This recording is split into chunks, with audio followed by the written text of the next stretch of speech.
Hey Vix, what's going on? How you doing? I'm just waiting on a couple people. We're waiting on a couple more people, or yeah, whoever decides to tune in. I'm gonna give them, let's say 5 more minutes, maybe 5 or 10. Yeah. Good afternoon, by the way. We're having cold coffee. We're having cold Starbucks. I bought the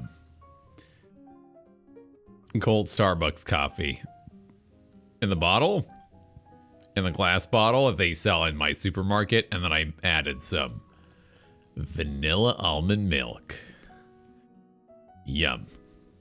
Why is my green screen blue? Because I flipped it over. So my green screen actually has 2 sides. It's got a green side and a blue side. So I figured, if we're going to be going into the intuitive realm, might as well use a little bit of blue, blah boo dee, blah boo die. And we've got a blue straw, blue shirt, a little bit of blue, a little bit of the blue here. Not that blue is really necessarily the color of January, but kind of feeling the blue. I mean, we're going for some blues. Blackwater Jack, thank you for the 25-month resub. This is a bit of a special broadcast, Blackwater Jack. Also, Happy New Year. Thank you for tuning in. It's 2020. I hope your year is starting off amazingly well. For the purpose of this broadcast, we're going to have the alerts off, though. I mean, the sounds of the alerts are going to be off, but they're going to be going. I mean, if you want to pop them on, like if you want to subscribe, if you want to do anything regarding monetary support, you can still do that, but I have the sounds off, so keep that in mind. But I'm pretty good. We're going to be doing today's a bit of a different broadcast, a bit more vulnerable. Let's put it that way. This is not a stream for everyone. All right. If people are curious and open-minded about the stuff, please, please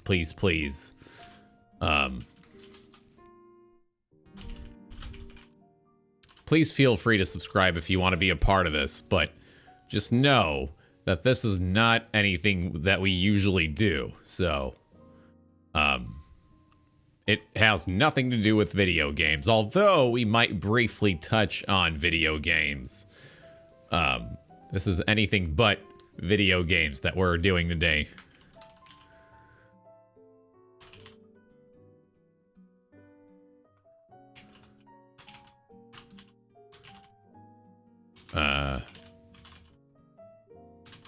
Hold on, I'm tweeting.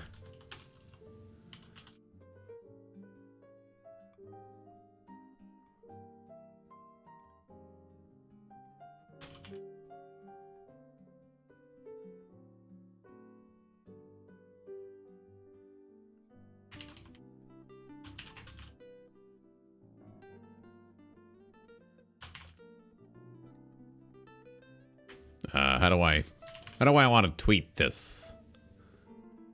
How would I like to tweet it? Oh, I like this a lot. I like that. Yeah. Yeah. All right. Okay. But we're going to wait a couple more minutes before we start covering the month of January, which I'm really excited to talk about. Because it's pretty heavy. It's heavy in the sense that it's really a serious month. It's a super serious month. And I'm smiling at that. Because I am serious. And I like being serious. And serious is my nature. But, January is a really serious month. Meaning that, like, it's time to get your shit together. Alright? We'll talk about that in a moment. All right. Basically, the theme of the month is Capricorn. It's the signature sign of the month. So, oh man, seriousness is all around here. And lots of muted colors, right? Like, even the blues are kind of subtle. Like, this isn't a bright blue in the background. It's kind of like a darker, proper blue. And then I've got my gray blue here. A selenite? No, it's a Tibetan bracelet. Tibetan agate, if that's how you say it. Agate. Pronunciation. Agate. Agate. How do you, but for real though, how do you pronounce agate?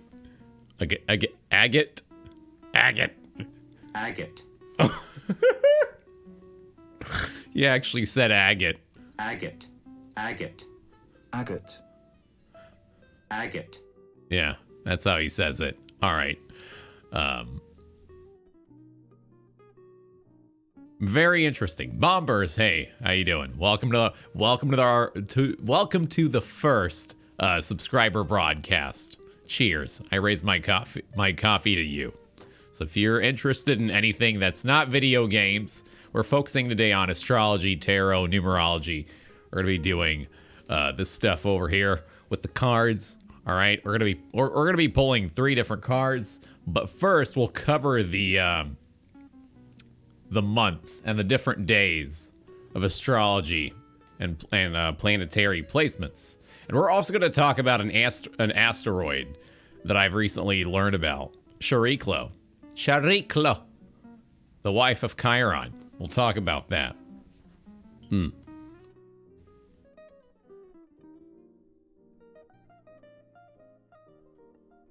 All right.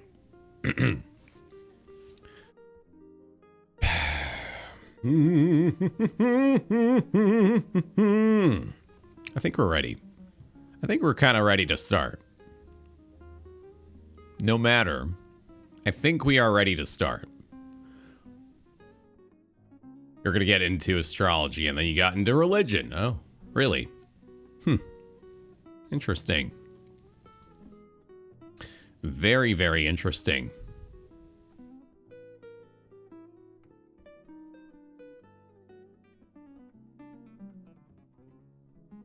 All right. I think we're going to go ahead and stop the music now and get things started, y'all. All right. So. Ladies and gentlemen of the internet, members of the broadcast, subscribers specifically, since this is a subscriber broadcast, welcome. To any of you that are subscribed, thank you first of all for supporting the channel. It goes a really long way. It means a lot that you're valuing all of the content, whether it be Overwatch, whatever I decide on doing, including this very stream. Welcome aboard. Second of all, Happy New Year to all of you. It is a brand new year. I know it's already been a few days since the new year, but I want to reiterate that I hope your new year is starting off well. Mine is quite weird. Honestly, I've been pondering a lot. I've been having a bit of I haven't had a whole lot of it's not so much that I'm having introspection. Lately, it's been feeling like I've been needing a lot of solitary time, if that makes sense. It's not even that I'm thinking a lot about myself, because I've done ample spiritual transformation for the last couple of years, since 2017. But I don't know if anyone has noticed. But for the last week or so, I don't know about you guys, but I've personally been needing a lot of solitary time. Like me, myself, and I. Not even, like, I haven't even been worried about, am I going to be live on time? Will the viewers miss the stream, or will they, I've not been caring about the concern of other people. And that's been the kind of the catalyst so far of the new year's me not... For me, at least, I haven't been really as concerned about the opinions of other people and needing to be, back on track in contact with other people. Although I'm already introverted as it is and not needing as much social activity, it just feels overall like a lot of people, not just myself, but other people included, it feels like other people are needing that solitary time, which denotes Capricorn energy overall over this month.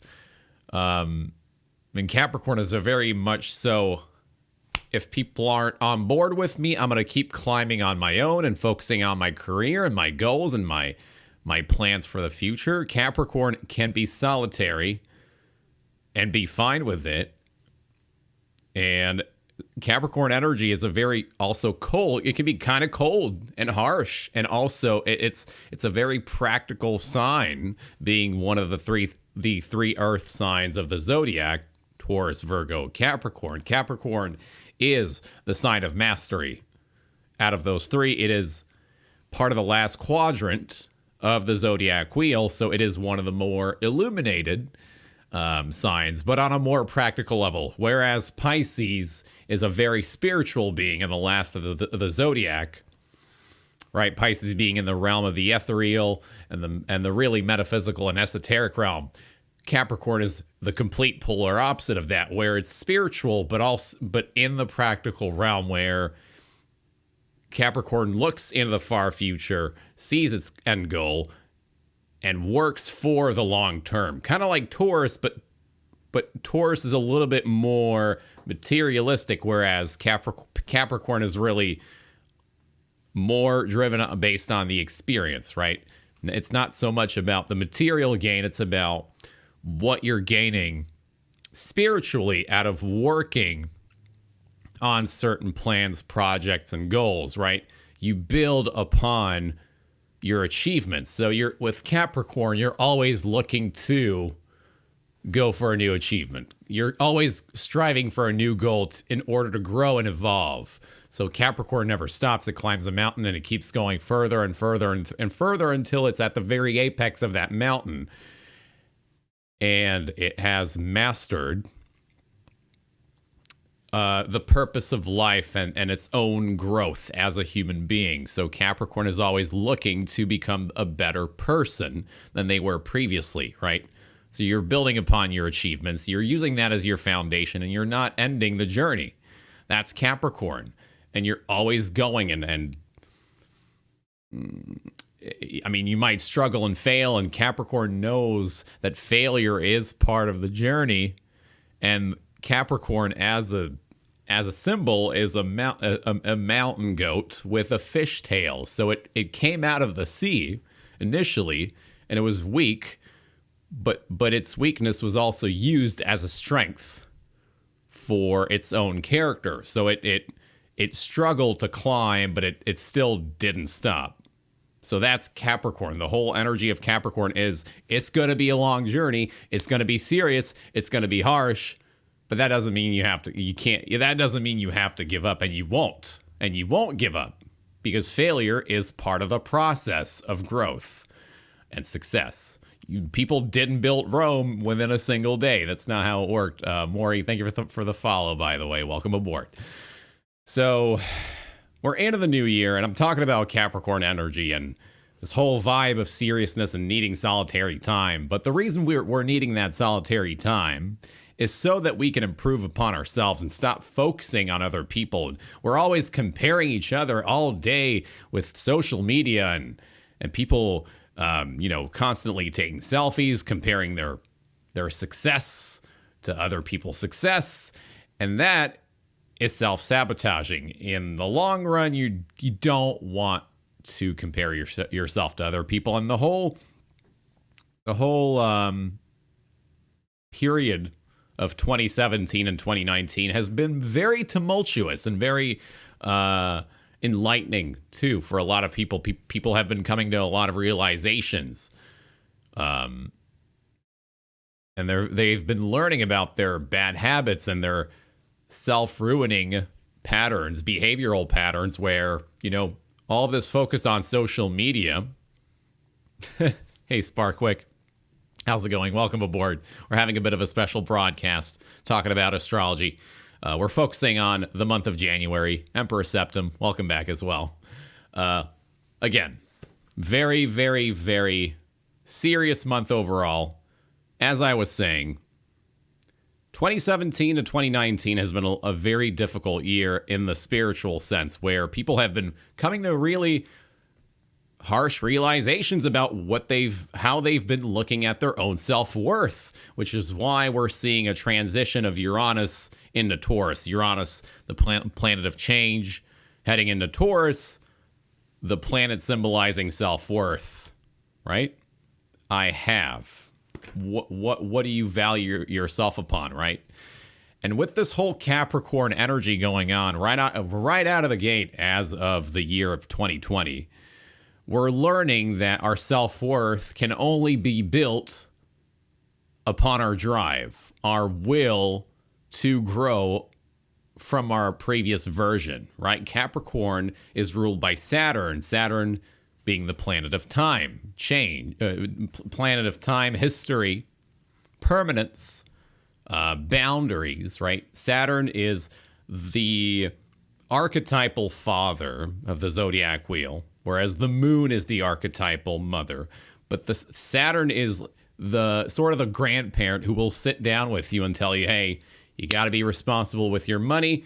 You need to do this, this, and that if you want to have a stable lifestyle. You know, it'll be the nagging and pedantic parent who will sit down and give you a life lecture about how to manage your resources and how to, keep trucking on despite certain failures. That's Saturn. That's sort of like the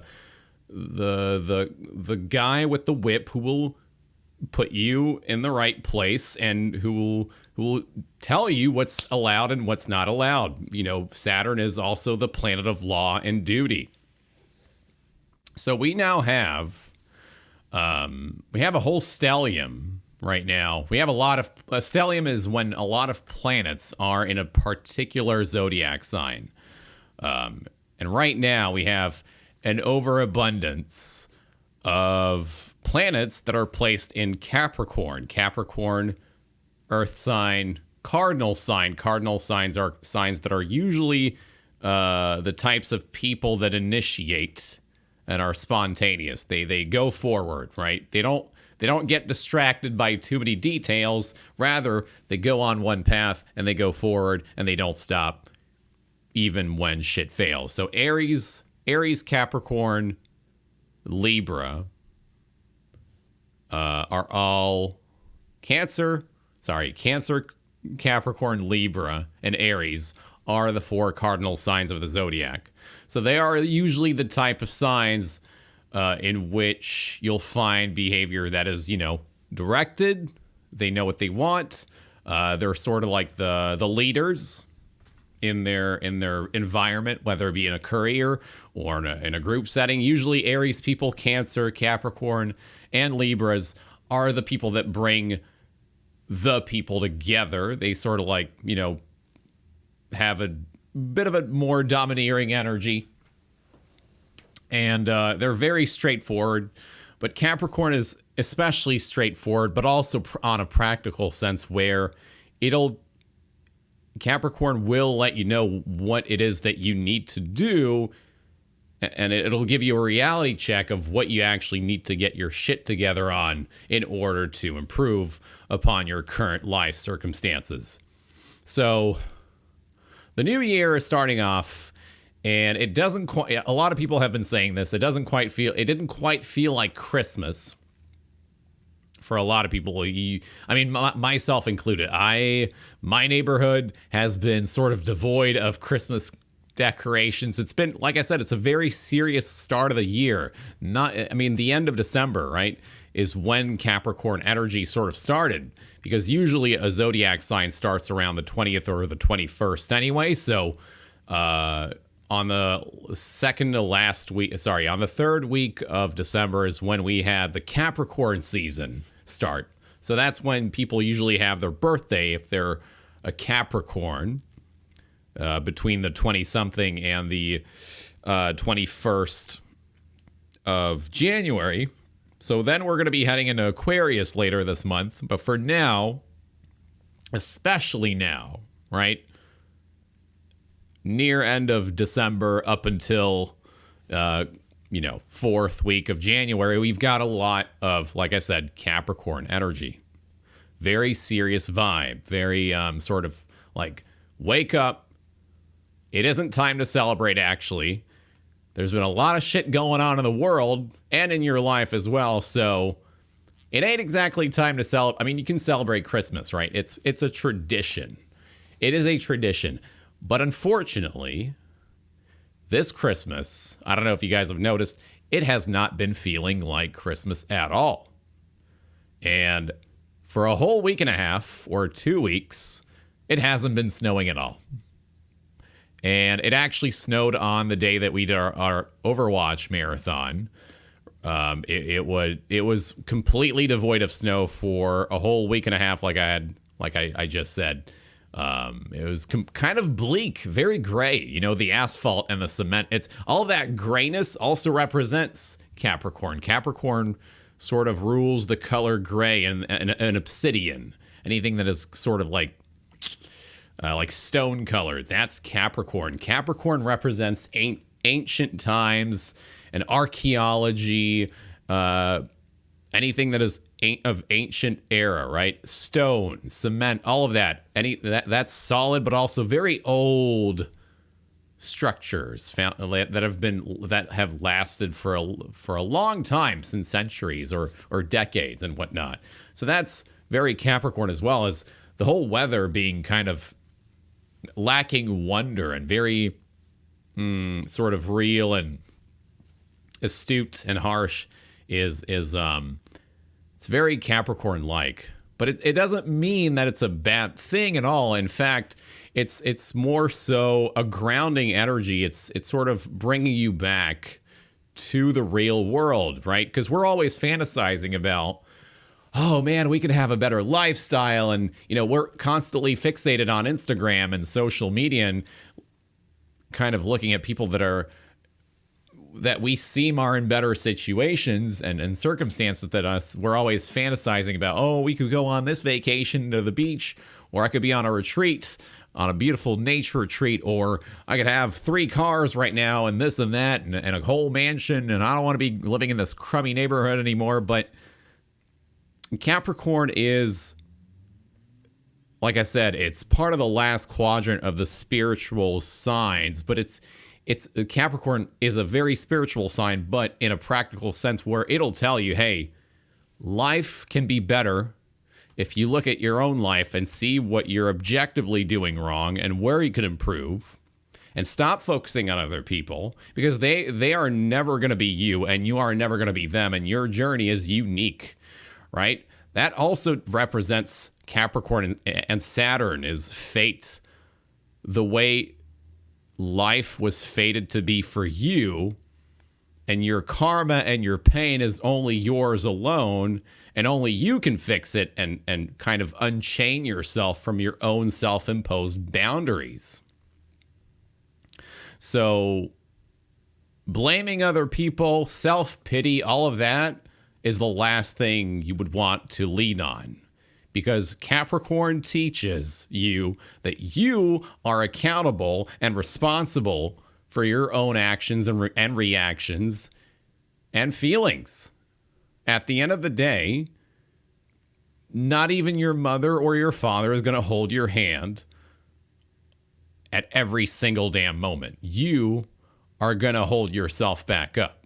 That's the whole point of our life on this earth, is finding our purpose through pain and joy and all of the experience out there. And Capricorn is the harsh father who will lecture you on the fact that only you are really responsible for yourself, even though you might be tied to family members, a social group of friends. Being overly abundant, or dependent, sorry, Bureau, thank you for the resub, by the way. Thank you so much. But Capricorn teaches you that you are accountable for your own reactions. No one else is responsible, really. No one owes you anything.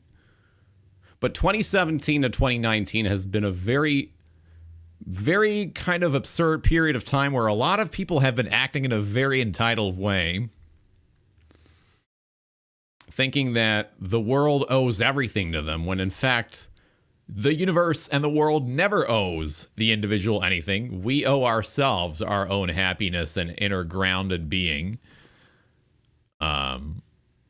And we serve the universe. Not really. I mean, the universe serves for us in ways that are unexpected when we least expect those moments to happen. But at the end of the day, we are mere participants of the world. We're not gods or demigods or, but unfortunately, with all the focus on media and celebrity culture and YouTube and all that,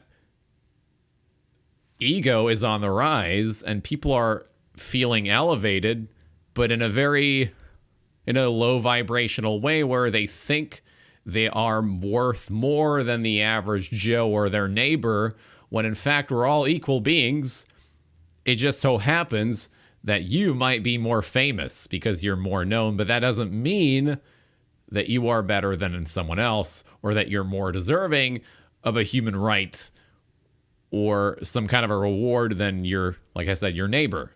So Capricorn, being a heavy energy right now, particularly heavy because we have a lot of placements in Capricorn, is teaching us that we are accountable for ourselves, and that no one owes us anything, and that we must climb the mountain of success and self-growth and accomplishment by our own deeds as much as we can. This is not to say that you should isolate yourself completely and refuse any kind of help. No. In fact, Capricorn teaches you that you should accept help when offered and when the opportunity is right. Capricorn is also very shrewd and strategical. It knows what moves to take on. What moves are the right moves to make at the right time. And, you could fail. There is no guarantee.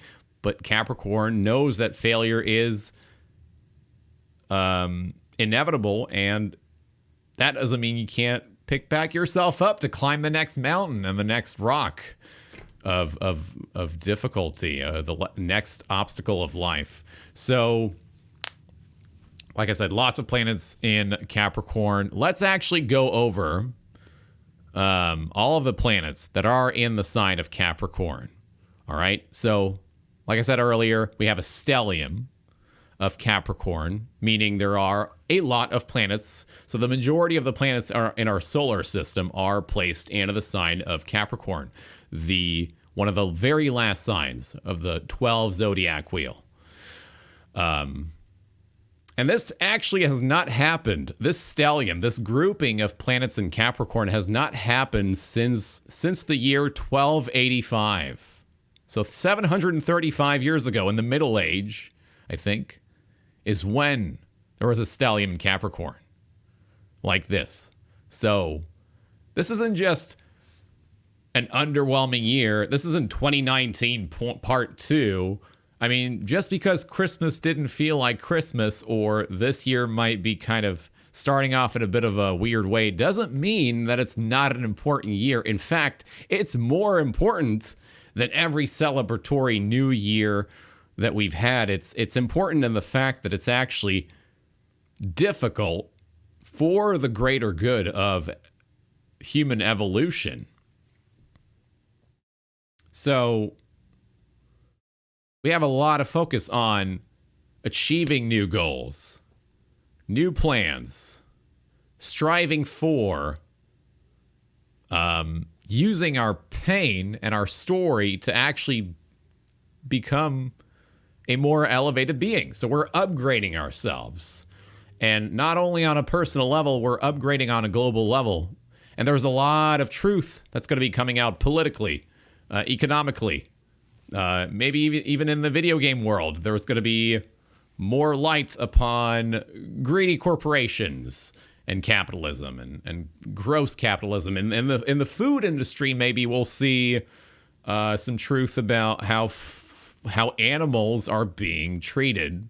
We'll learn more about that. I mean, lately there's been a lot of focus on new diets, right? People are experimenting.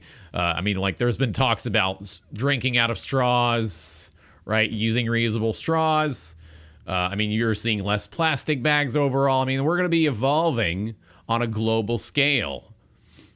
And because we have a lot of Earth energy too, a lot of the planets being in Capricorn, there's a lot of focus on the Earth as well, especially with Uranus being in Taurus ruling the material world and Mother Nature, and kind of like the epitome of Earth, of Mother Earth. We're seeing a lot of focus on how we should be concerned and accountable for how we treat the Earth. And actually, on a bit of a side note, Greta Thunberg has a lot of placements in. Actually, I think Greta Thunberg is a Capricorn. She rose really quickly into fame after a lot of attention for protests that she was part of. Yeah, her sun is in Capricorn. Her moon is in Capricorn. All right. I don't remember what the rest of her placements looked like, but she was featured on what, Time magazine, and the damn person is only 15 years old. So yeah, she's got her sun, moon, Mercury in Capricorn. Her Venus and Mars are in Scorpio. Uranus and Neptune are in Aquarius. So she's a very Yeah, I mean, for her age, she's a very mature individual who is very, very meaningful in her speech. Her love and her action are very rooted. They're deeply rooted into concern for the Earth. Uranus and Neptune, which are very revolutionary, humanitarian, and spiritual planets. They're both in Aquarius, so she is particularly concerned for the Earth. And so she's kind of like this one of the signatures of this whole vibe of Capricorn that we're entering, right? We're finally going to be led eventually towards better care for the Earth on a global scale, and there's going to be maybe restrictions on or sanctions on production of plastic goods, and maybe salvaging of resources, etc. We don't know yet, but I mean, all this conversation that we've had with Greta Thunberg, for example, is going to lead eventually to action in the world. Right now that we have a lot of Capricorn in the solar system going on, there's actually going to be changes happening now, and some of them might fail in the process, but they're still going to lead to hopefully long-term stability and better care for the world and humanity, and for individuals on a personal level. But yeah. So going back to all the planets that are in Capricorn, we haven't seen the stellium for a very, very long time. The sun is currently in Capricorn, so it's staying here until the 21st of January. For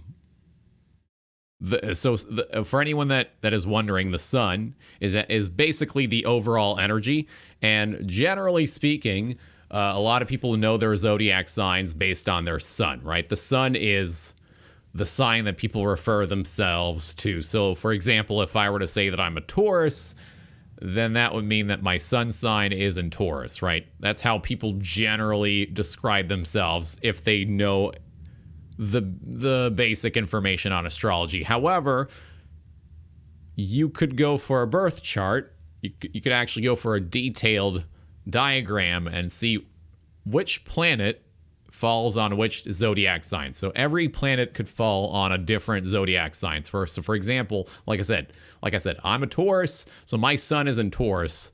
That's what that would mean. But my Venus could be in a different sign. So Venus, also known as Aphrodite in Greek mythology, is the planet of love. It's also, one of the closer planets to the sun. It's a very hot planet. My Venus is in Aries, so I've got a different sign going on in that placement, so it would have a different meaning, right?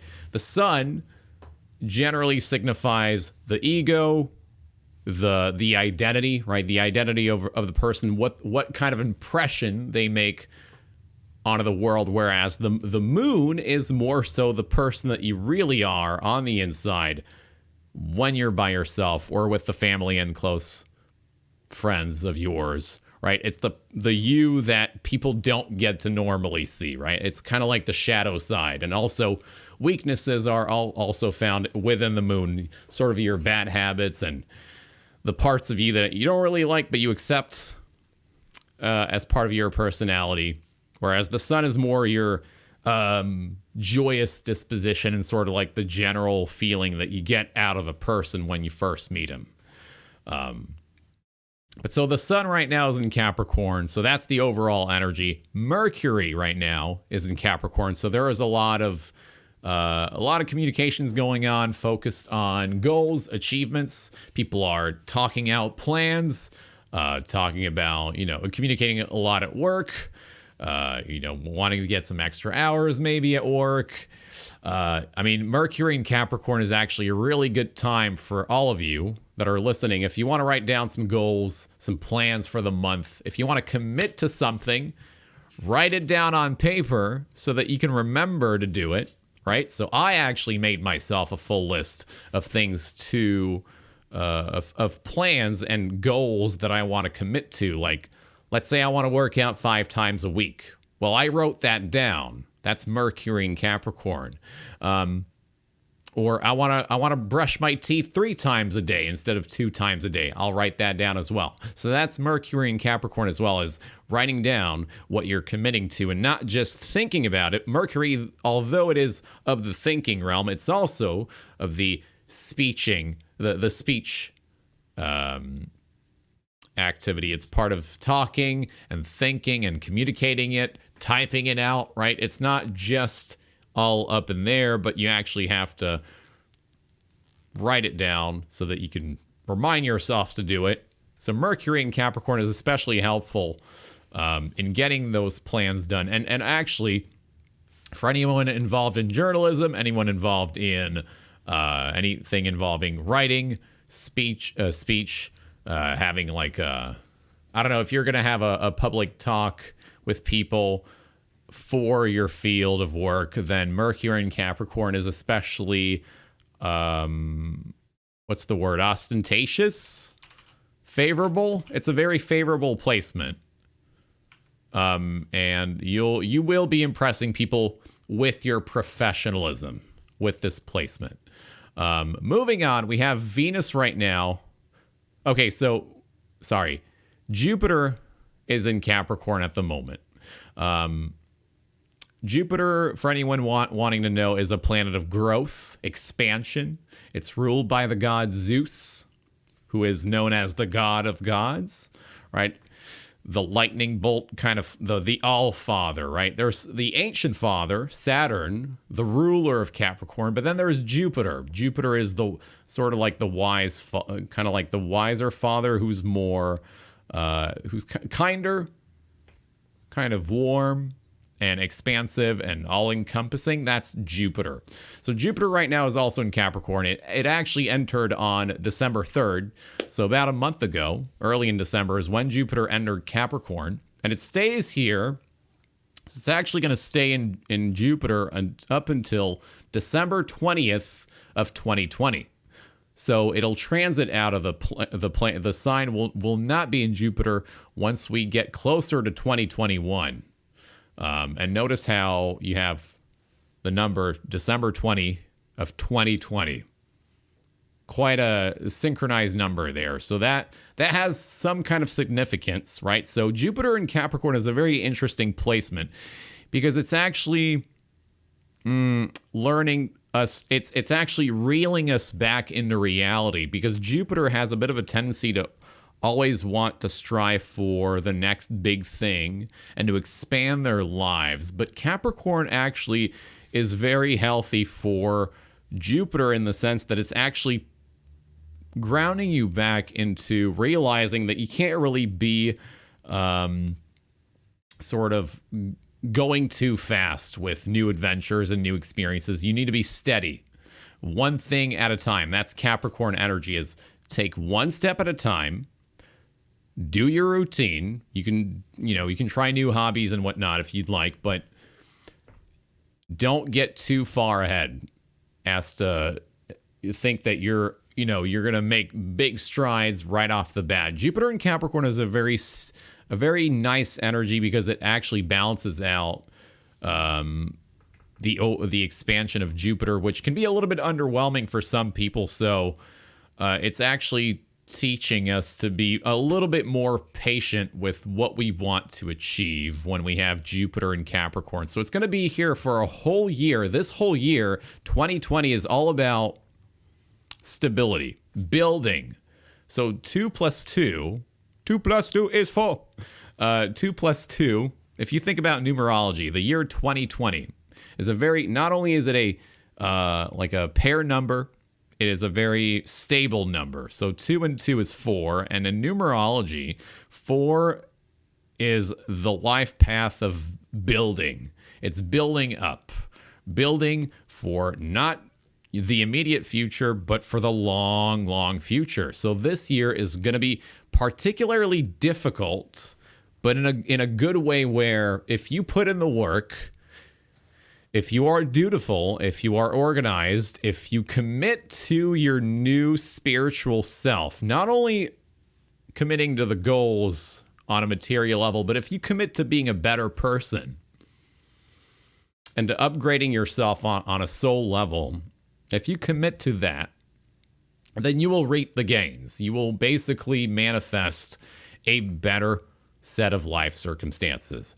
Only if you commit to that every single damn day of this year, because this year is especially opportune for it's beneficial for self-growth, and so that can manifest itself in your surroundings and your environment. So we're building up. We're striving to upgrade ourselves and actually give us the space to try out new things and to have the courage to do it. Especially because January today is actually the first day of Mars in Sagittarius. We'll talk about that just now in a moment after I go over the remaining planets that are placed in Capricorn. So Jupiter is in Capricorn until December 20th of 2020. It actually falls in Jupiter. I forgot to point that out.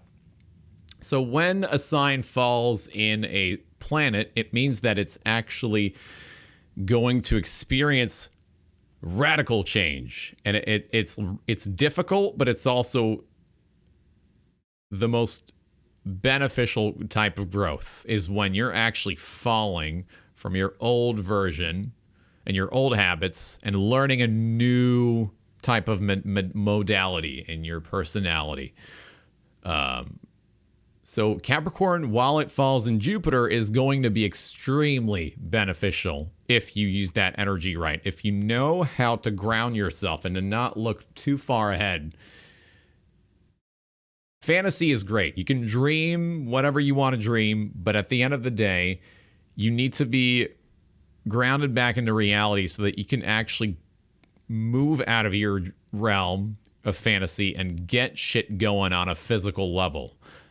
So, Jupiter, while being all about growth and expansion, is in Capricorn, which is about restrictions and having a routine and boundaries. So learn how to balance that out.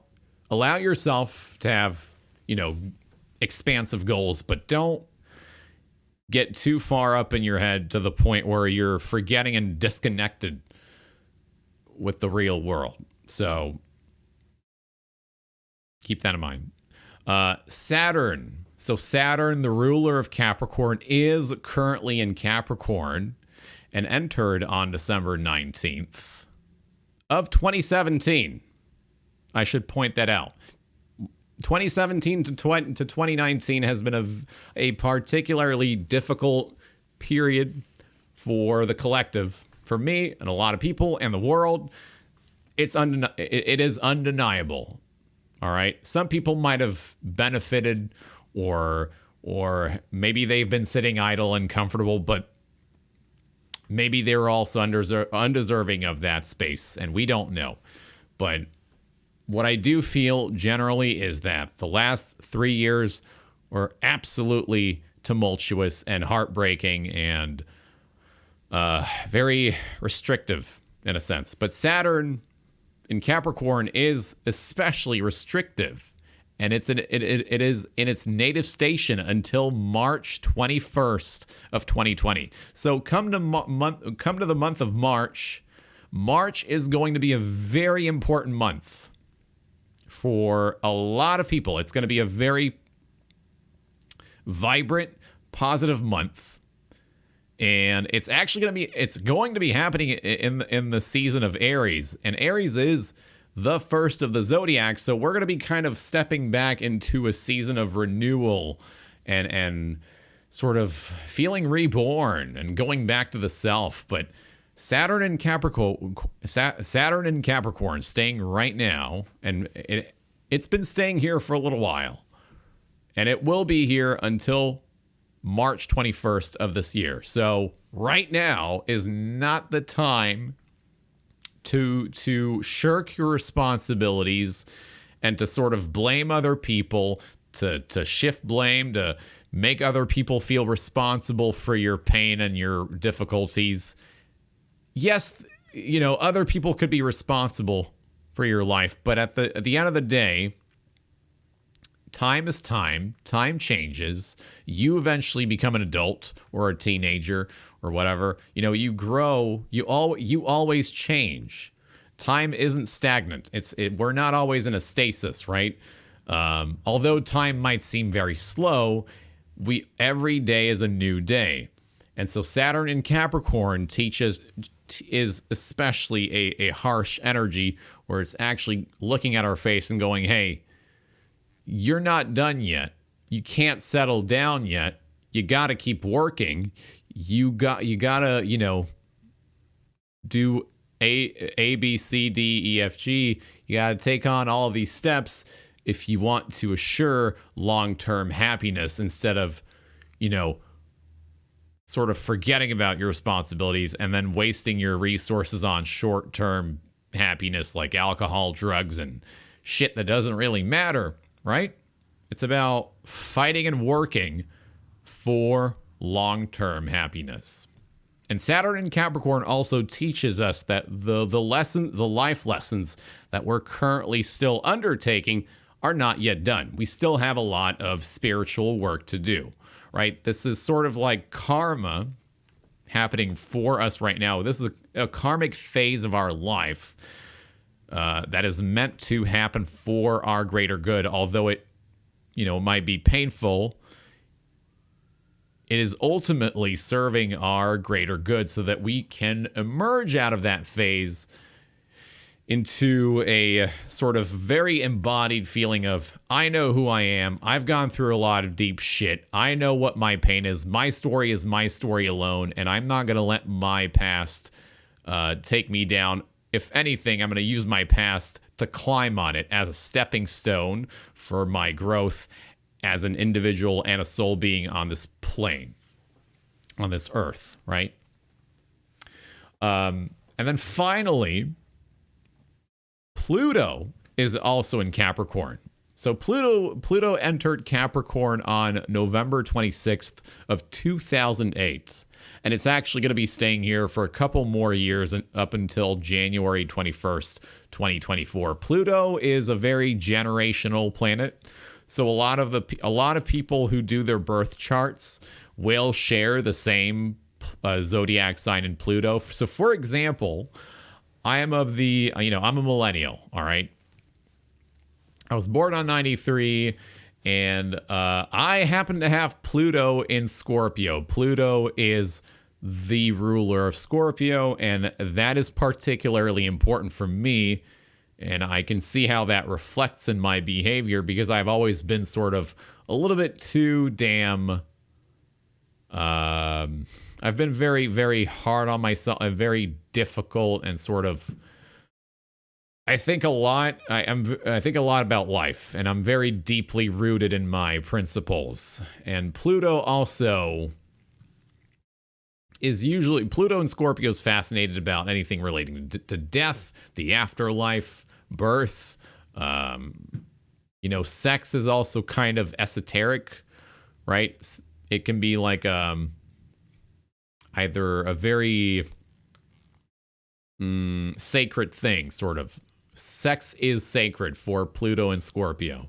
But so Pluto right now is in Capricorn, and that's a very sort of, how do I put it? It's a very stalwart energy. It's not something you typically think of, but Capricorn and Pluto is actually quite healthy, I would say, because it's using the pain and the chaos of Plutonian energy to mold it into stone, into a strong foundation for building happiness and joy upon it, right? To sort of stabilize all of that tumultuous Plutonian energy and sort of the heaviness and the it's climbing us out of there in a very, very slow way, though, because Pluto is also a very slow planet, And it doesn't, get out of its energy quite fast, being a chaotic planet of permanent chaos.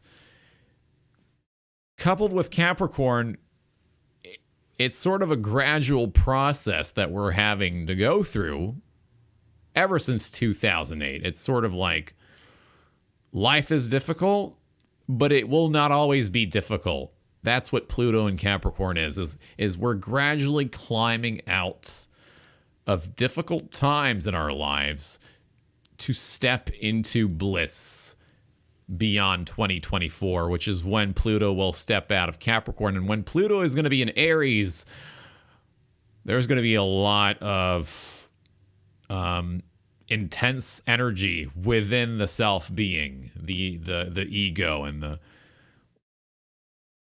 people will be even more confident than ever with Pluto in Aries.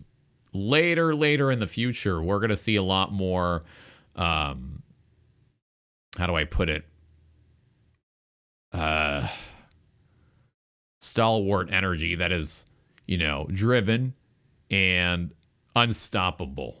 But the Pluto and Capricorn energy is about, all right, I'm feeling all of this pain.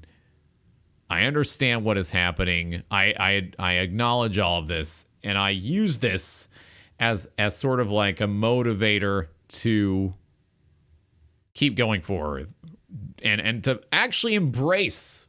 Pluto in Capricorn is about embracing the pain of life and the struggles and the chaotic energies and the crimes and the sort of the dark stuff that happens in the world, to accept it and to still be grounded and sort of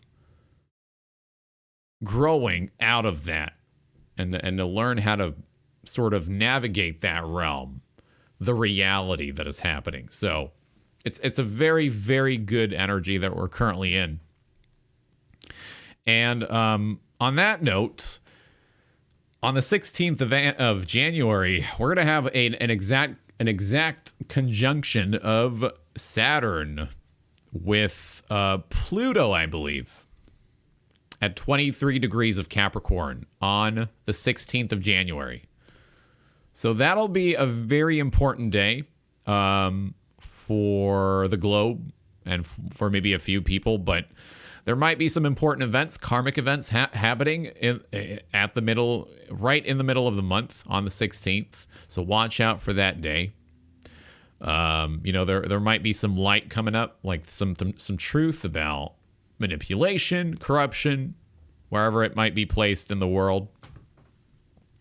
But putting that aside, other planets that are in other signs right now, we have Uranus in Taurus right now at the moment. It entered on May 15th of 2018. It's staying here until April 26th of 2026. So Uranus is a planet of change. For anyone that didn't know, Uranus is the only planet in the solar system that's on an uneven axis. So it's not orbiting. It doesn't rotate horizontally, but more so on an angular level. So it's the only planet that has an unconventional sort of movement going on for itself. Hence why it is regarded as the planet of change. It's original. It's unpredictable, and it rules. It's represented by the god of the sky, who's actually the father of Saturn in Greek mythology. And Uranus also represents anything regarding humanity, technology.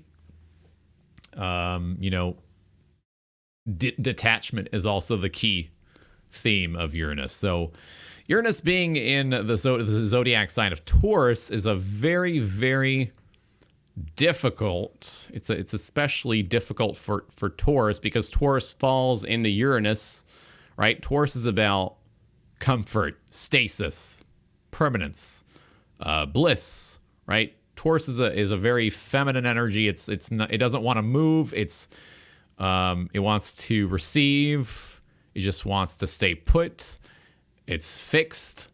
But Uranus is also a fixed planet in the sense that it's ruled by Aquarius, another fixed sign. However, it's fixed because it's principled in the idea that it wants to always change and stay original and sort of be different from the norm and to be detached, right? Taurus is a sign that can be really attached to not only its material possessions, but also to the people that they are close to, like family members, their best friends, right? Taurus can be overly attached to their comforts and the people that they appreciate and cherish. Whereas Uranus is a planet of detachment. It accepts everyone as is, and they're, Uranus's motto is treat your neighbor as if they were, someone that you knew and loved, right? Everyone is equal with Uranus. The Uranus energy, it's, loving people, everyone, right? Not just your dad and your mom and your friends, but actually everyone is deserving of equality and love. And it's unpredictable. It's an unpredictable planet that is always looking for new things and kind of sweeping shit that isn't serving us anymore, right? It eliminates bad habits. So Uranus and Taurus is especially an especially great placement, difficult, but also great for the world and for us on an individual level as learning. It's pushing us out of our comfort zones that are actually not helping us with our personal self-growth. So we also currently have Neptune in Pisces. Neptune is currently in its native sign as well.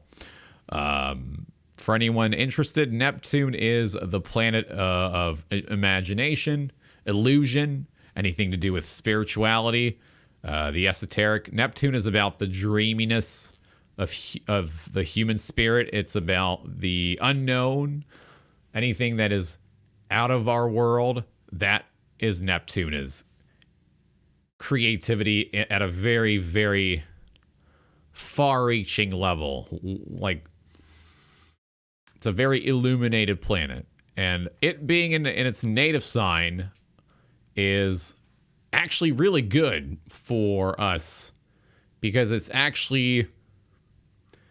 helping us become a better group of human people.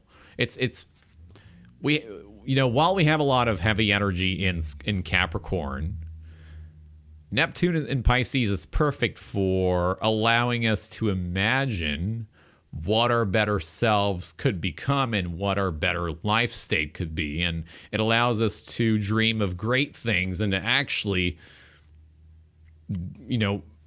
create them. With a lot of the Capricorn energy, we're encouraged to create those beautiful things, whether it be art, video games, writing, poetry, music writing, music composition, singing, a cappellas. Neptune in Pisces is very creative energy. It's sort of like, we might Capricorn is very omnipresent here, but Pisces in Neptune is sort of like the antidote to this heavy grouping of Capricorn. It helps us sort of feel into what we want to imagine for ourselves, the great things we want to dream of. And then finally, Chiron is in Aries. So Chiron is an asteroid that was discovered in 1979, and it represents self-healing. Chiron in Greek mythology was a centaur, half man, half horse, but he was known as the wise one, and he was the one who people would come up to when they wanted to get some guidance and advice and healing. And he was sort of like versed in the healing arts. He knew herbalism, alchemy. He was basically sort of like a holistic figure in Greek mythology. And Hercules in Greek mythology actually sought his wisdom, I believe. So Chiron being in the sign of Aries right now, up to April 14th, 2027, is actually teaching us to heal our identity and our ego. It's about healing the wounds that we have relating to self-worth that we have created for ourselves based on our self-imposed narratives. We are healing constantly every year. We're going through a personal healing of, am I actually this kind of person, or is this what I believe based on my insecurity and the traumatic experiences I've dealt with since childhood or early adulthood? It's teaching us to accept us as is and to sort of mold our pain into and alchemize it into our better future. With all the placements in Capricorn and the Neptune and Pisces and Uranus and Taurus, we're changing how we value ourselves by pushing ourselves out of our comfort zone, which has never been great to begin with, into a better space of unpredictable change and sort of sparking joy, and to allow ourselves to become a better us. So, also we're coming to a realization of, hey, I've been living life wrong. I regret maybe, acting this way or being this certain person, but I'm ready to move forward and to do it on a concrete level and to get myself going and to commit to that with Capricorn. A lot of the Capricorn energy, like I said, we're committing to this new path of growth and healing and evolution of human evolution. So that is what's going on at the moment with all these placements in Capricorn. There's a lot of focus on simplicity, being frugal with money, right? We're self-disciplining ourselves. We're committing to great practices like maybe meditation, yoga. You can even commit yourself to seeing your friends again over the internet if you haven't talked to them in a little while. You can commit yourself to doing a really healthy thing, and that'll be your anchor for your journey of growth in the long term. So, but you have to commit to that. And if you don't, if you still fall back into old vices, which actually Capricorn teaches us about vices in the tarot, in the card system with the devil card. If you don't force yourself out of that, out of those set of bad habits and the bad space of, I'm just going to do the same shit that I used to do every day and kind of be miserable in that space and pity myself in that. And if you fall back to that, then you are potentially going to lose what you hold on dearly to, and that'll be even worse. You'll be begging for help. So you're either proactive from this point on, from the new year, or you're swept out by the universe, and the next thing you know, you'll regret it. So it's either you go or you don't, and you fall back and you stumble on your face. So these are the current planetary placements. However, let's go over the placements that are going to be happening over the month as we go later into the month of January. So today, like I was saying earlier, today we have Mars in Sagittarius, the planet of action, Mars, the masculine, the ultimate masculine. Mars is the warrior planet, god of war, Aries. Mars, that's Mars right there. It is entering today in Sagittarius, a fire sign. Mars is also a fire planet. It rules Aries, and it going into a fellow fire sign is quite beneficial. It's potent. And Sagittarius, it's a very adventurous sign of the zodiac. It's expansive. It wants to experience new things all the time. It wants to go on a new project, wants to take on a new traveling plan. Sagittarius people are bothered by routine and frustrated by it. So Mars in Sagittarius can be a little bit intense. It can be quite a charged energy. And we are usually led by our philosophies and our ideals when Mars is in Sagittarius. So you'll find yourself, as of today, up until the end of the transit of Mars in Sagittarius, you'll be finding yourself taking on new activities, new goals, new commitments with a lot of the Capricorn energy that I mentioned earlier. You can see yourself taking on a lot of new things and plans and daily habits that you haven't done so before. And you might even get a little bit frustrated from, feeling like life is still stagnating and kind of unchanging with this current energy going on of struggle and heavy Capricorn energy. You might feel like shit is not becoming better quickly enough, but that is the last thing you need to, that's the last kind of reaction you want to have right now. So if you want to sort of rein in that frustration of life being stagnant, then physical activity can be actually quite beneficial. You can go maybe to the gym, have try out some new exercises, maybe try some new yoga poses. I don't know. Like extreme sports. Physically encourage yourself, release that frustration with new physical activity with Mars and Sagittarius. Allow yourself to do that. And so ultimately, if you allow yourself to take on these new activities, if you actually start that new step, it's going to help you stay grounded for the long run. It's for your personal inner freedom and peace. If you step into the Mars and Sagittarius energy, then this expansive energy will be good for you on a psychological level. Later in the month, we have a very important thing happening. On January 10th, we have our first lunar eclipse of the decade in Cancer. Hi, 1ZQ. How you doing? On January 10th, we have our first lunar eclipse in Cancer entering its native sign. Hi, it's Suru Chan Chan.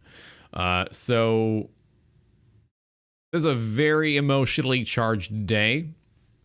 The moon is going to be in its native sign. Emotions might be running a particularly high. You might feel very vulnerable, but vulnerability is a very strong character. In a human being, vulnerability, a lot of people consider vulnerability to be something that you need to shove under the rug, but actually being vulnerable is the strongest thing that you can embody. It's a very embodied energy. Lunar eclipse in Cancer is like the ultimate moon goddess energy, where you are embracing your emotions fully and you're deeply transforming out of certain pains. A lunar eclipse, for anyone wanting to know, a lunar eclipse is usually when you're experiencing a transformational psychological change.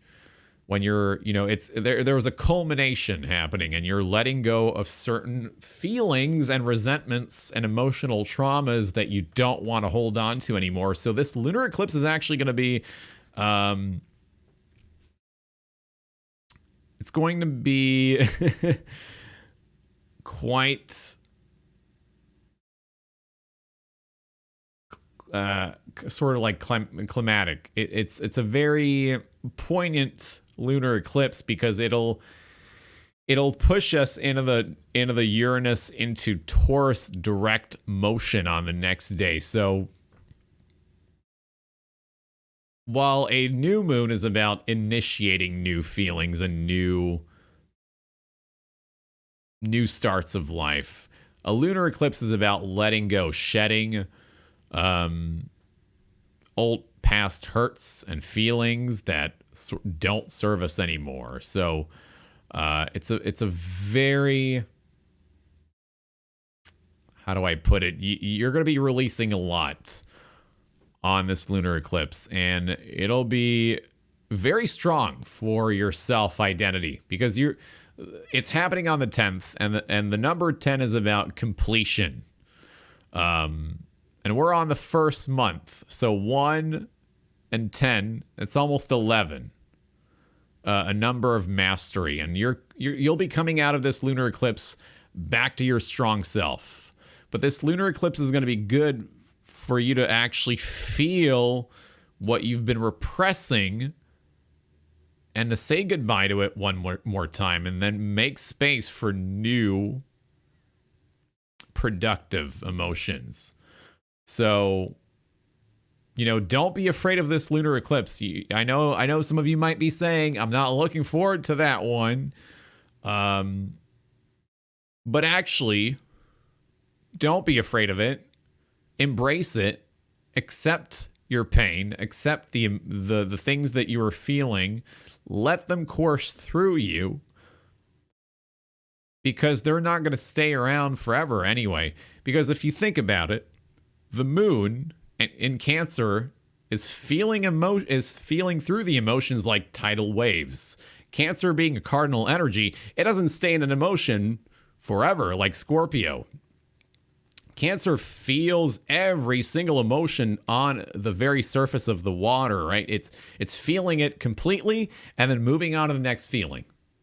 That's the beautiful thing about Cancer, is having that emotionality, and vulnerability is a beautiful strength. It represents the human experience, as well as having gone through every feeling and still coming out of it strong and experienced. You become a stronger person out of that. If you're constantly repressing it and sort of, we're being taught in society all the time to be strong and to be fucking everything and completely successful and never admit to our weaknesses and be the best that we can be and all that. But with the lunar eclipse in Cancer, we're accepting the shit that's gone, that's happened and finally gone, and we're releasing that, emotionally speaking. So this is a good day to stay inside your house and treat yourself. Like, if you want to take a hot bath, like, Cancer is a very homey planet too. So, if you want to cry over a movie with a bottle of wine, I don't know, light a candle, but cry, laugh, smile, feel it all. Because at the end of the night, it'll be sunny side again, and you'll be back on your 2 feet with all this Capricorn energy. I mean, like, Cancer is the opposite of Capricorn here. It's a beautiful, like, we had our solar eclipse in Capricorn at the end of the month of December last month. So that meant, that was like the catalyst of all this Capricorn energy. But now we're going back one final time. We're actually going back to our past hurts one more time with the lunar eclipse. We're going back and accepting our own failures and crying to we're sort of giving a final hug to our lower vibrational selves and saying, hey, I'm sorry. It's actually being apologetic to yourself and moving on from that. Because Cancer is also cardinal, so it's not gonna feel that feeling all the time. It's just sort of, crying, hugging, laughing, tide after tide. You're going through all of that, and then you're out of it. You're out onto the sand into the new dawn. You're born out of the foam of the waves. You are beautiful in your own pain. And so, you're not going to dwell in that space forever. So you'll be coming out of it strong, because the next day, on January 11th, baby, Uranus is going back into Taurus direct. So it's been in retrograde since August 12th. So Uranus in Taurus has been quite an interesting theme for the last couple of years, and it was in retrograde since end of summertime. So retrograde motions for planets, for anyone curious to know, when a planet is in retrograde, it means we're working on that aspect of yourself on an inner level. So Uranus and Taurus was all about changing foundations, shifting the world, and on a global scale, changing our narratives, our past beliefs, our principles. Uranus and Taurus is about pushing us out of our comfort zone and kind of getting out of the bad habits, changing how we look at money, at materialism, fashion, beauty. Uranus and Taurus is changing how we view our gender counterparts, like females are more empowered than ever even. But now that Uranus is in Taurus direct, that means we're going to be seeing change again on an external level.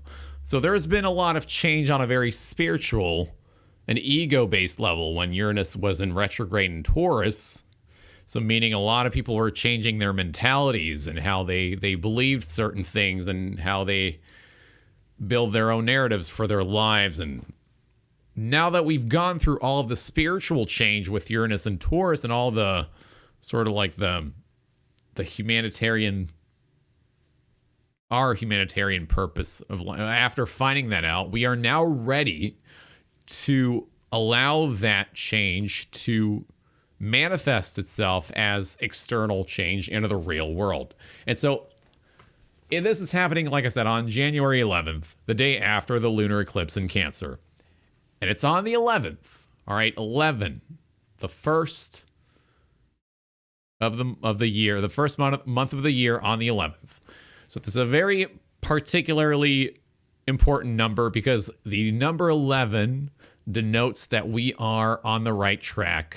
We're led by the universe. And also, if you count 1 plus 11, 111, that turns into 3, which is all about self-expression. The number 3 represents the expression of the human. So we're going to be particularly communicative and passionate about what we believe in and what we want to change in our lives and how we want to see that change in the world on a global scale.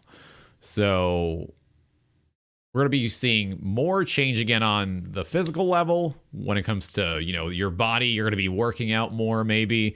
Your finances might, start upgrading.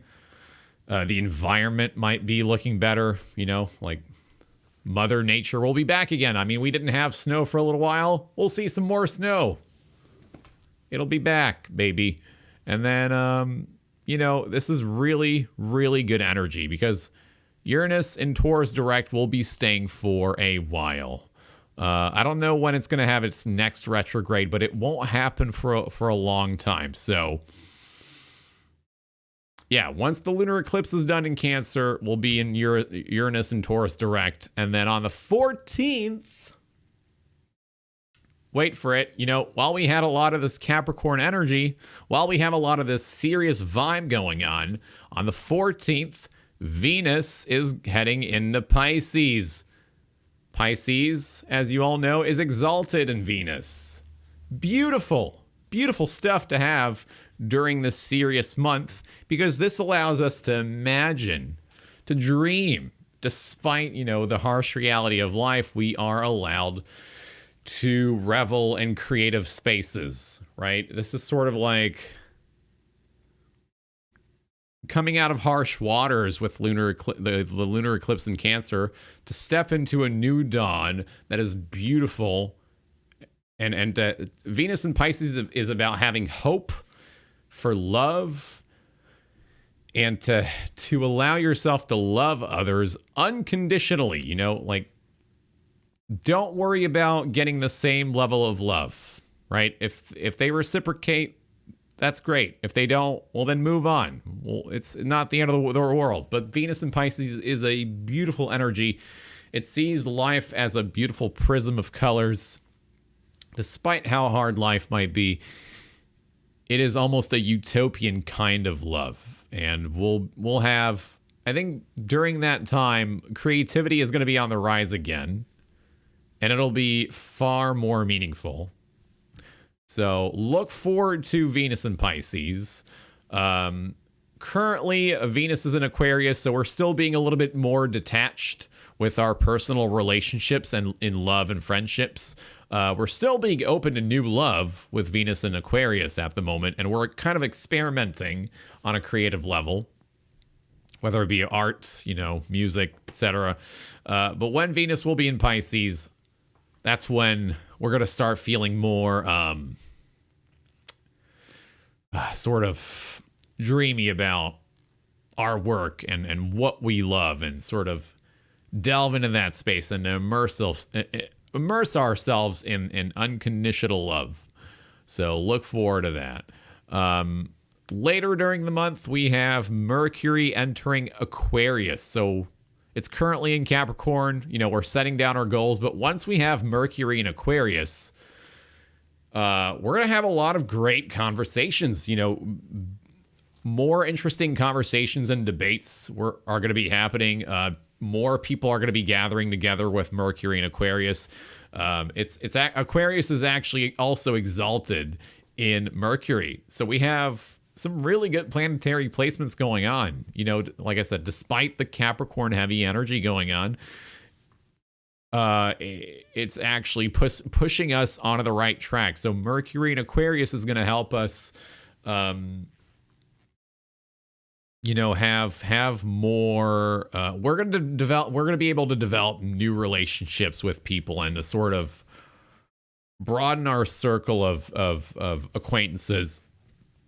And it's going to ultimately bring us together, right? We're going to be meeting new people and meeting people through existing friends, and sort of being detached in what we believe in, right? Being detached in how we speak and not really getting hung up on the small stuff that people are saying and who said, she said. It's being, resolute in what you believe in. Like Aquarius knows what they believe in and they stand in that space, but they don't force other people to believe what they believe in.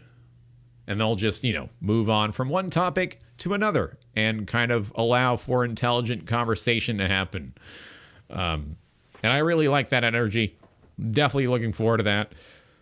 And then later, we're going to have the Aquarius season. So on January 21st, we'll have the official energy of detachment and open-mindedness heading into late January, which is going to be especially great for this Capricorn transit this major Capricorn transit that is teaching us about our own pain and our past history, is to not be too hung up on what happened and who is to blame and, who is responsible for our past hurts, and sort of like be truly accountable for our reactions and to move past it and to detach ourselves from our history and from the things that didn't work out. Especially because on January 24th, we have a new moon in Aquarius. So new moons, like I said earlier, are about initiating new plans, initiating a new state of being. So the new moon in Aquarius is going to be great for committing yourself to feel more open, to strive for that emotional freedom, to not be so tied down by your past traumas and the things that don't feel good. It's to actually, the new moon in Aquarius is going to teach us how to move from one emotional space to another in a spark of a lightning bolt, right? We're learning how to do that. It's hard. It's a hard process to learn for a lot of people like myself who aren't used to getting too attached to, great memories or better days. But at the end of the day, we live in the present and we know how we should feel. We should, commit ourselves to feeling good and to be accountable for feeling sad. At the end of the day, no one is going to always give us a binky or a bottle of milk. At the end of the day, we are always alone. No matter who we are surrounded with, we are always going to appease ourselves with our inner peace. And with that and our knowledge, we can move forward and stay grounded and resolute and, try to be as unaffected as possible but to also allow yourself to unconditionally love and to not have any expectations. We're learning how to not have expectations, to move from past hurts and not stagnate in that space. And, to be stalwarts, to be strong and solid on the inside with all of this forward energy. We're still we're retaining our principles and our pain as our foundation, but we're also not allowing the old patterns to repeat themselves. We're moving past that phase and accepting our new self. We're evolving, upgrading our software, all right, with this Aquarius energy as well. Finally, this is Chinese zodiac stuff here. So this is actually happening on the day after the new moon in Aquarius. On the 25th of January, we have the Chinese year of the metal rat. For anyone interested in Chinese zodiac signs, it's pretty similar to the Hellenistic Greek zodiac wheel. However, it has different animals, and each of them represent the yin and the yang, and they're also categorized in different elements depending on the year that you were born on. So this year we have the Chinese year of the metal rat. And that is pretty interesting because it emphasizes the Capricorn energy. So the rat, for anyone that didn't know, is actually the first sign of the Chinese zodiac wheel. And with that in mind, you think of renewal and growth, right? The first sign of the zodiac usually represents the self and sort of like the reborn being. So it's sort of like it's the new dawn, the new day is what the first sign of a zodiac wheel usually represents. And the metal rat is the rat is a masculine Chinese sign. It's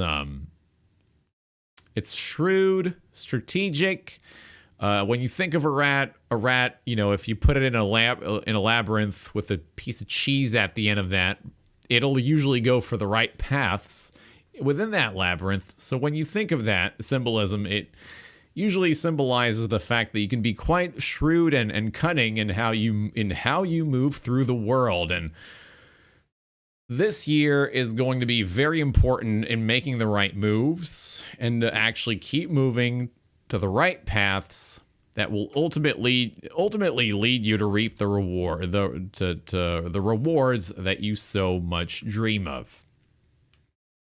And with the metal element being the ruling element of this year, the metal element is symbolizing our determination, our unyielding, righteous, strong, unshakable, unbreakable determination of working on our goals every day, day by day, 7 days a week, sticking to that routine, but also while taking the right path, making the right moves and having that sharp judgment while being determined. So this is a great year. This whole year of 2020 is going to be a great year for evolving, for laying the foundations, and to work, but also to have some fun with it. Have fun with your work and do the right thing when you're working on yourself and your current situation. Do it in a way that isn't going to put you in sludge. Feel free while you're doing it. Remember, when you're actually working on yourself and committing to your new goals, remember why you're doing all of that, right? Don't just truck on and work for the sake of having to prove yourself to other people. That's actually going back to the same old patterns of ego, which you don't want to do. You're working on yourself because you're doing this for yourself and only for yourself and not for other people. That's Capricorn as well. and the energy of the metal rat is you're doing things for yourself.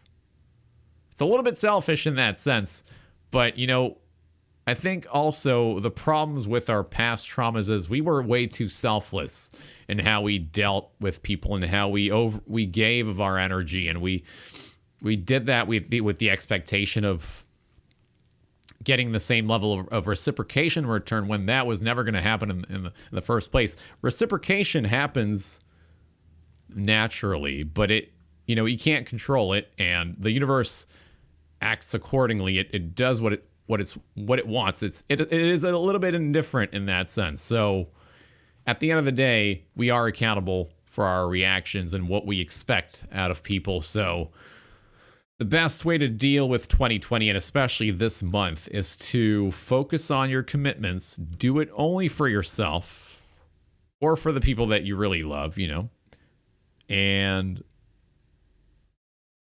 tunnel vision into that's Capricorn. Put on some blinders to the sides, look at the way forward, and no one else can bother you, and triggers could happen. You could easily get triggered if something starts giving you that weird nudge. If you feel that sort of knot in your gut, that's when you need to stop thinking about that thing that's bothering you.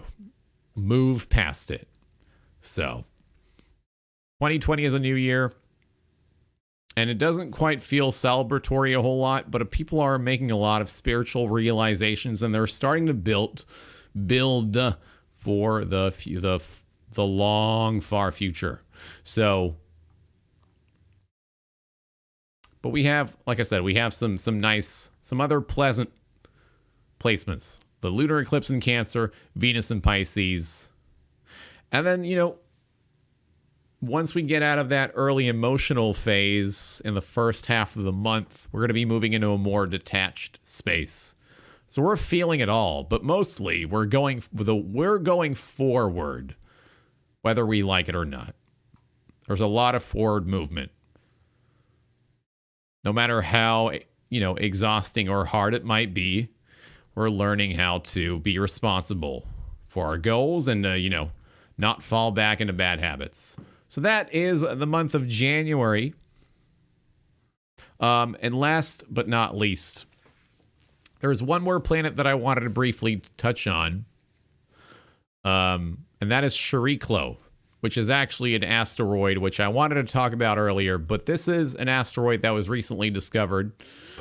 It's actually the biggest asteroid in the Kuiper Belt. And it's the only one that's got some rings on it. And it's a very interesting planet. It represents the wife of Chiron, and she represents the connection with Source, with Spirit. She was always the midwife of Chiron, and Chiron in mythology was wounded for the longest time, physically wounded, and he couldn't do anything for so many years.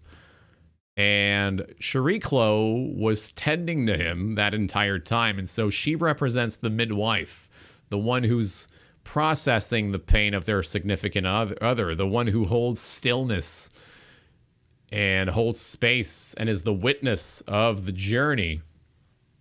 And so Chariklo was also sort of like a peer to Athena and Vesta.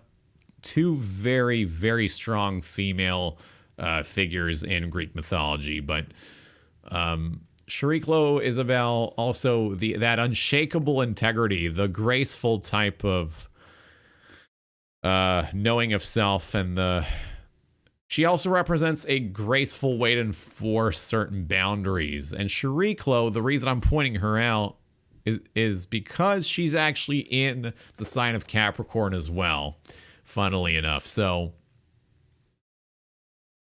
there's a lot of solid forward movement going on here that is serving our greater good. And we're learning how to focus on ourselves and not easily react to certain things that are bothering us. It's teaching us to, stay unaffected and to move past it when that shit's done. So we're processing the pain, being okay with it, accepting it as is, and then moving forward with it. And in a very graceful and flexible way that isn't stifling, if that makes sense. So we're building, y'all. We're building this month. We're upgrading, evolving, climbing the mountain, releasing the old narratives one more time in a final hurrah. It's a final hurrah that we're having on January 10th with the lunar eclipse, and from then on, it'll be time for better days. But we're going to have to work while being in those better days. So, with all of that in mind, let's pull ahead 3 different cards. I'm going to pull 3 different cards of tarot. And we're going to talk about the overall energy, the focus, and the advice for the month of January. So we're gonna pull 1 card of overall. But let me first have a sip of coffee. I've been babbling my mouth out.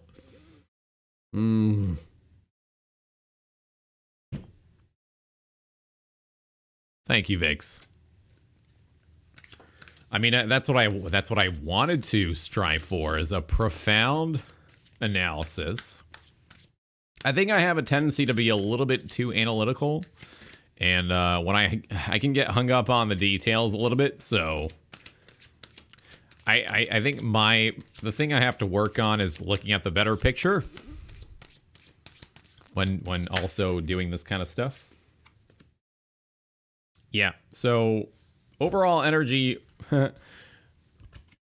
What do we have here? The 4 of Stones. Look at that. It's a little deer underneath, little temple. That's the overall energy. Protection is what it says on there. The 4 of Stones. Overall energy, 2020. The 4 of Stones. The builder, baby. We're building. We're building. Let's read the... Let's read the description from the book here that we have. Although I already know, the significance of the card. Let's go ahead and read it. Description. A newborn fawn shelters beneath a dolmen as the midsummer sun rises, filling the land with energy. Fiery rays stream out into a dark blue sky where stars shine. On each of the stones is painted a symbol from one of the ancient Bronze Age barrows, a diamond shape, a sun circle, and a forked lightning splash. Meaning, the newly risen sun brings hope and renewed vitality to the vulnerable. Shelter and protection for the weak, or the spiritually wounded, is the responsibility of us all. Reading points. Many trials and tribulations surface during our lifetime. And being able to endure such times is the sign of a strong heart and healthy spirit. Finding a personal place of emotional safety may require patience and a stoical dedication to the quest. But for those who have weathered adversity and known loss, the light of life and love will always burn brightly within them. By building on a foundation of ethical beliefs, boundaries, and skills, we can be assured that when the test comes, we are secure in our self-knowledge and confidence. The human ability to recognize and feel compassion for those who need help is just as important. However the storm may tear at our own inner place of protection, we must keep the faith that the sun will rise again for all of those in peril and offer fresh opportunities and spiritual rewards. Such is the law of karma, that each act of selfless protection and mercy for those in need revitalizes the spiritual warrior with a sense of peace and divinity rarely found in common practice. Overall energy.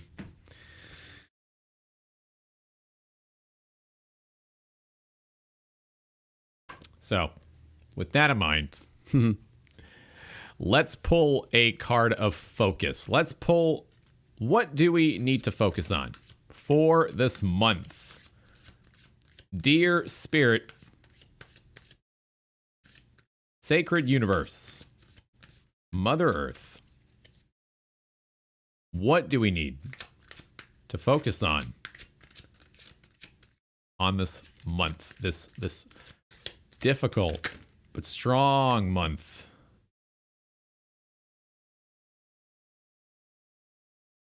Of January. The seven of vessels, the 7 of cups, mourning. It's about shedding the old hurts. And 7 is a number of, higher thinking. The seven of cups. All right. Actually, let me just remind myself of what the traditional card looks like. Yeah, okay. It's also weighing in the options and focusing on the right goals as well, but on the right desires. But let's read the description of the 7 of vessels in this interpretation. Description: a human skull painted with an array of designs including spirals, zigzags, and wavy lines lies at the foot of a tree. Around it are scattered typical grave goods, 5 cups, an oil lamp, and an offering bowl.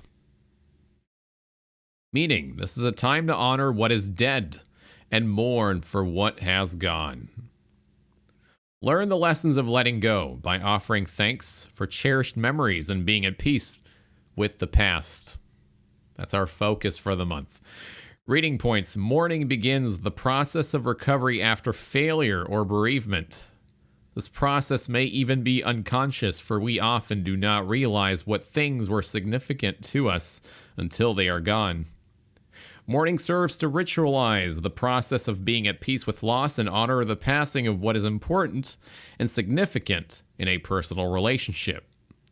It allows the tidal flow of emotions to rise and fall naturally through the psyche and bring a sense of closure or completion and peace. This may take time, of course, and some losses are felt more acutely than others, as mourning is a very personal and individual process, sometimes taking years to complete. In Ireland, the wake exemplifies one way of processing and dealing with loss, by turning the ritual into a celebration of life and achievement. The celebration of the completed journey and the beginning of a new one has been a part of the human mourning process since the dawn of time. Whatever the loss, whoever the wake is being held for, let them go with love and honor their passing with fond memories. Hold the golden, beautiful moments of life close and let their passing not go without a note of reverence for a life fully lived.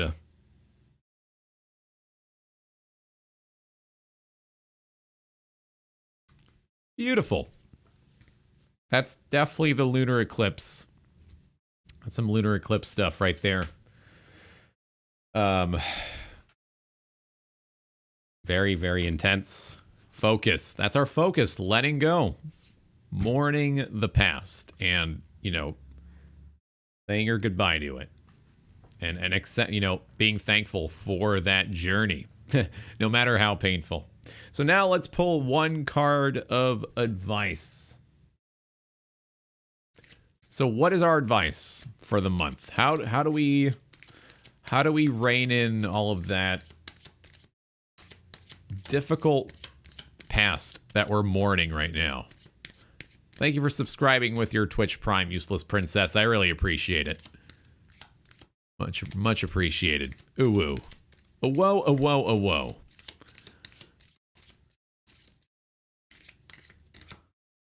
Yeah. Did that a while ago? Oh.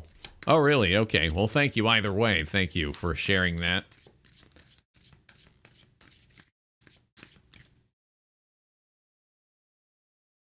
Yeah, it's sort of it's also kind of like filling the empty cups of dissatisfaction with new emotions, new waters in there, yeah.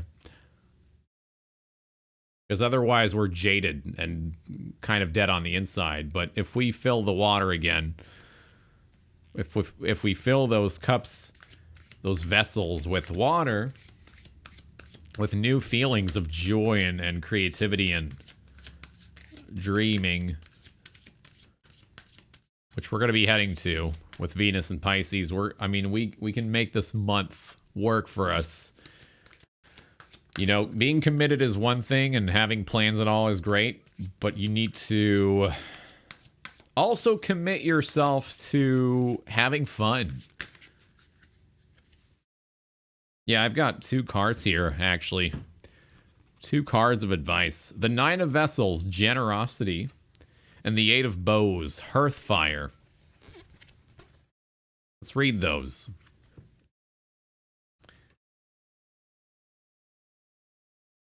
The Hearth of Fire. Yeah, sure. Hold on. I'll hold one of them and then I'll hold the other. Just a moment.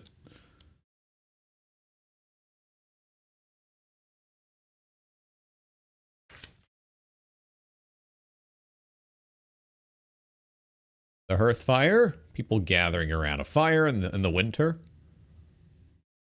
I mean, you can't see it all that well on here, but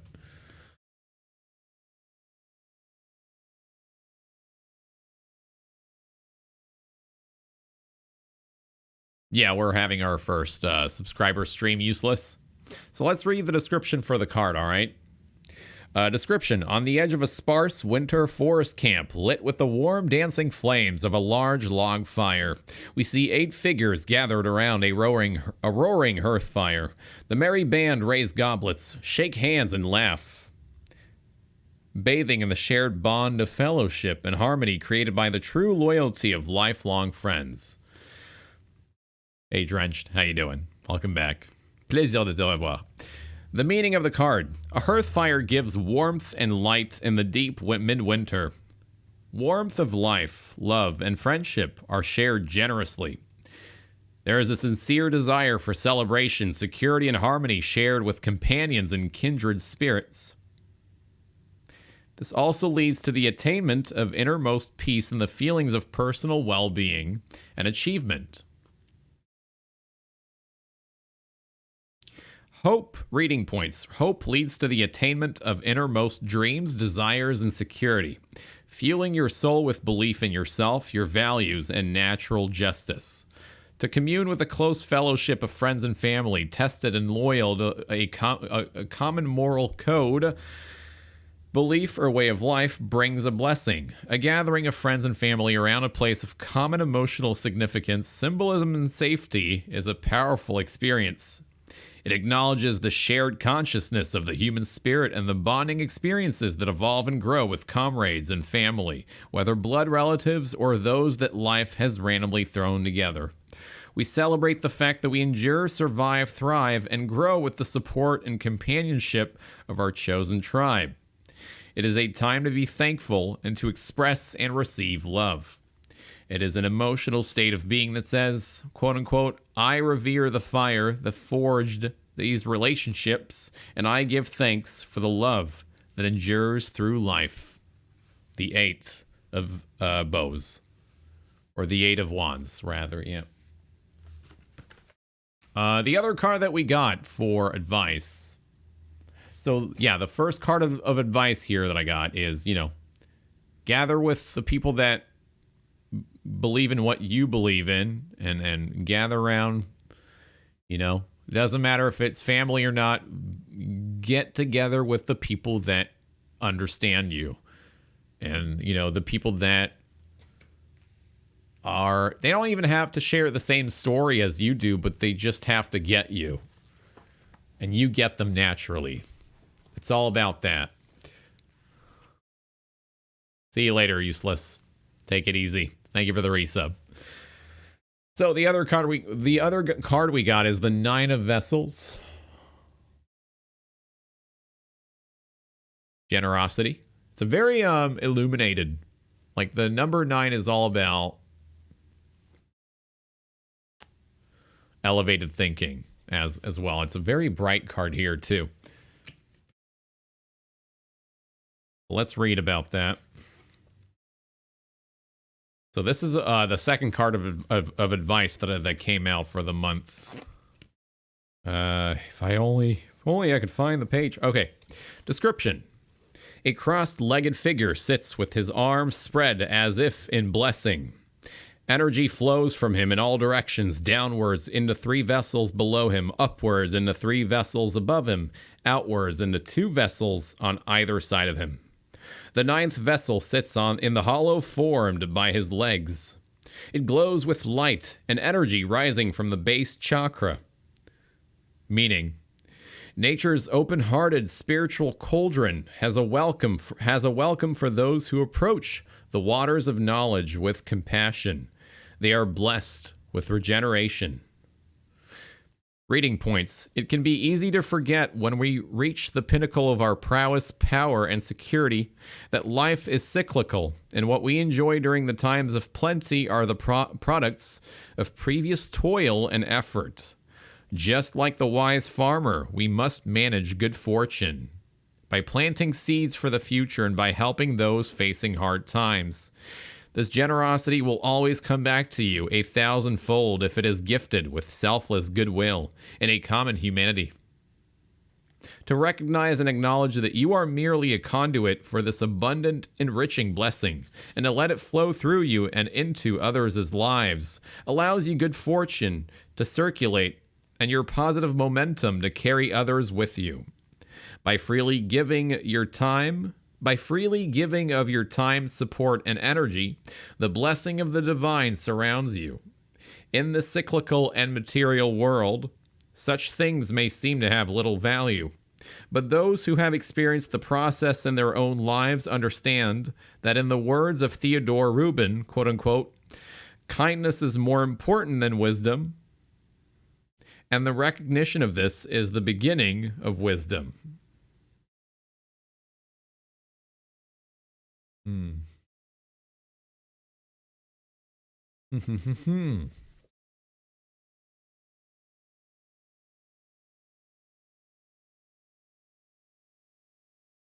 There you go.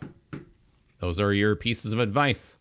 So the focus was the 4 of stones. The overall energy was the 4 of stones, protection.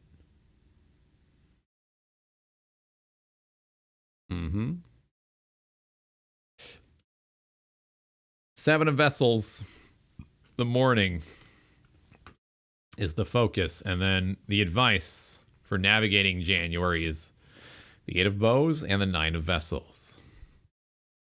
There you have it. I'll just leave it at that. I mean, I don't have anything else to say beyond that.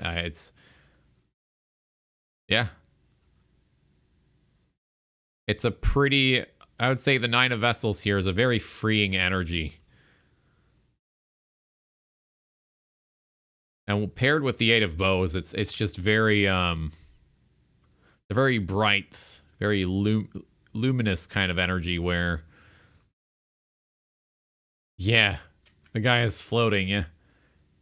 Almost like, it kind of reminds, I don't know why I'm thinking of like Doctor Strange and the monks in there. I don't know why I'm thinking of that. Kind of reminds me of that. I don't know why I'm thinking about the overall energy card again. The fawn in the little structure of stones.